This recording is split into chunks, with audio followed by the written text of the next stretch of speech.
Hello welcome to Panchase blog मेरो YouTube channel Facebook च्यानलमा जोडिनुहुने सबजनालाई धेरै धेरै धन्यवाद छ। यो भिडियोलाई अन्तिमसम्म हेर्नु होला, तपाईँलाई चाहिँ एकदमै धेरै काम लाग्न सक्छ। मैले चाहिँ अस्ति इबाराकीतिरको भनेर चाहिँ एउटा सानो भिडियो हालेको थिएँ केही भनेर, त्यसमा चाहिँ धेरैजनाले कमेन्ट भन्दा नि म्यासेज गर्नुभएको थियो इनबक्समा होइन, कतिजनाले कमेन्ट नि गर्नुभएको थियो।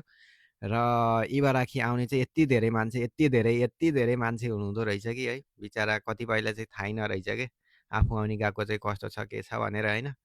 अनि मैले कुरा गरेँ 2-4 जनासँग होइन, राम्रोसँगै बुझ्दाखेरि चाहिँ अब सुरुमा चाहिँ कन्सल्टेन्सीले चाहिँ अब झुलाइदिने होइन, हुन्छ हुन्छ भनेर अनि लास्टमा गएर चाहिँ अब गरे गर नगरे चाहिँ छैन भनिदिने। कतिपयलाई चाहिँ अब टोकियो भनेर भनिदिँदो रहेछ होइन, कतिपयलाई चाहिँ अरू ठाउँ भनेर भनिदिँदो रहेछ। अनि उहाँहरूलाई चाहिँ एकदम हुन्छ नि अब जे हो त्यही भनिदिनुपर्छ नि त कन्सल्टेन्सीले नि। कन्सल्टेन्सीले चाहिँ राम्रोसँग चाहिँ अब सेचुमी नगरेको कारणले चाहिँ होइन, उहाँहरूले चाहिँ एकदमै धेरै दुःख पाउनु हुँदो रहेछ है। अब यो ठाउँ चाहिँ यस्तो छ, यो ठाउँमा काम पाउन गाह्रो छ, यो ठाउँ चाहिँ गाउँमा हो, तपाईँहरूले यसमा एप्लाई गर्नुहुन्छ कि गर्नुहुन्न भनेर भनिदियो भने चाहिँ होइन, अब कतिपयले गर्नुहुन्थ्यो होला, कतिपयले गर्नुहुन्थेन होला।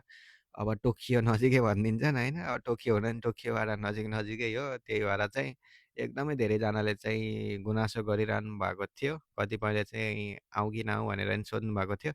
यस विषयमा चाहिँ मैले केही पनि भन्न सक्दिनँ, तपाईँलाई नआउनु भनेर चाहिँ मैले भन्न सक्दिनँ। र तपाईँ सिओ आइसकेको छ, आउनुहोस्। अब भाषामा चाहिँ एकदमै धेरै काम मात्रै गर्नु होला।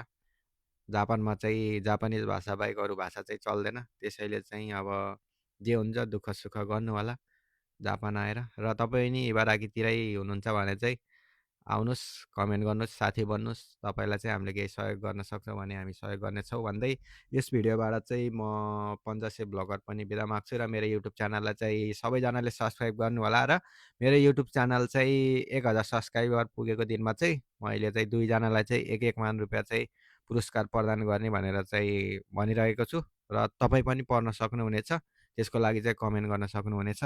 धन्यवाद। मेरो भिडियो कस्तो लाग्छ त्यो पनि कमेन्ट गर्नु होला। By by.